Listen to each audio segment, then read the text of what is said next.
From the Center for Community Engagement and Service and the AU Career Center, today we're discussing developing soft skills through community engagement and service and detailing some strategies to secure these opportunities.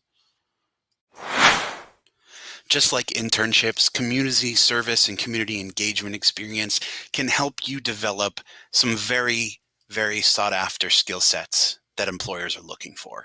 Things like teamwork and community, planning and organizing, communication, research, technical skills, persuasive writing, persuasive selling and influencing. All of these are going to be really important when you're looking at the job market. But perhaps most importantly, community engagement is extra important for developing those soft skills. Soft skills are things that you cannot create without experience. Community service opportunities and community engagement are ideal places to develop soft skills. Soft skills is another term for human capabilities.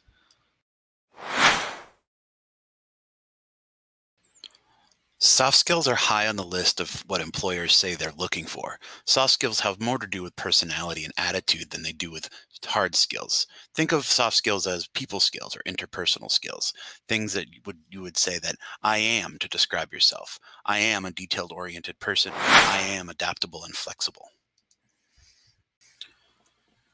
As you seek service and community engagement experiences, it is important to know the differences between searching for employment and searching for volunteer experiences. Many organizations and nonprofits will often have very limited personnel. Therefore, managing volunteer positions is often somewhat of a challenge for some organizations. Organizations may lack a centralized place for listing volunteer opportunities, and they might have limited resources for managing the volunteers' expectations and actual products. Because of these limitations, it is necessary to take an entrepreneurial approach to contacting organizations to secure a service opportunity. The Center for Community Engagement and Service maintains several resources to help you in searching for an organization and service opportunity. We publish the directory of nonprofit organizations. We also maintain a list of remote service opportunities, and we encourage you and welcome you to contact us to schedule a time to help you with your research and suggest other organizations that you might be able to pursue. An entrepreneurial approach to securing a service opportunity means taking the process into your own hands and connecting, networking, and researching organizations whose mission you believe in and whose work you can be passionate about. It's only through this process will you find an organization that you'd like to connect with. The following are other additional resources that might be useful as you search for service opportunities. These resources are not maintained by American University. One is Serve DC, the Community Affairs Liaison website for the Mayor of DC. United Way, Volunteer Match, Connect and Care all offer various resources, matching services, and other lists of nonprofits and community organizations in the area. Charity Navigator, also formerly GuideStar and Foundation Center, now known as Candid, are also really important resources for researching the landscape of nonprofits and community organizations.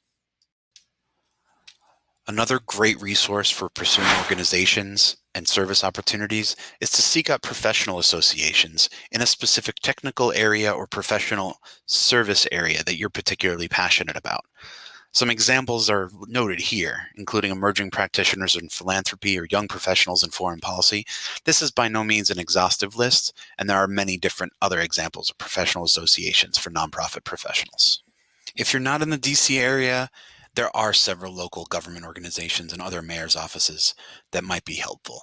Also, check out other universities or colleges that might be near you for the equivalent of the Center for Community Engagement and Service. And there's professional associations and consortia of nonprofits in every region all over the country and potentially all over the world. Make sure to also check out membership organizations or other consortia of nonprofits that bring different organizations together. One great example is Interaction, but also the Chronicle of Philanthropy is a great resource.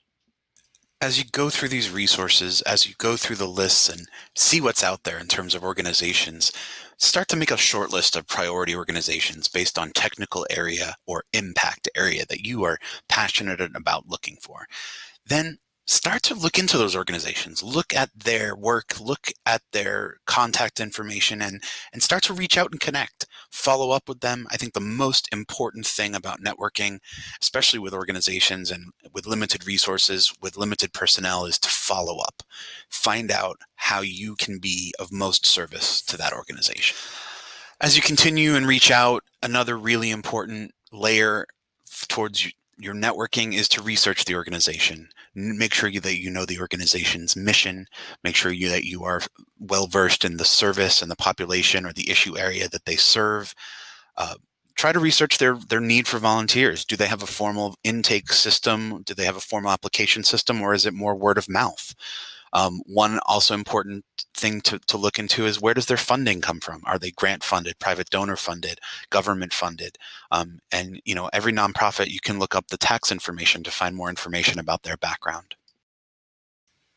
Utilizing social media, utilizing LinkedIn, there are so many ways to follow up and connect with so many organizations.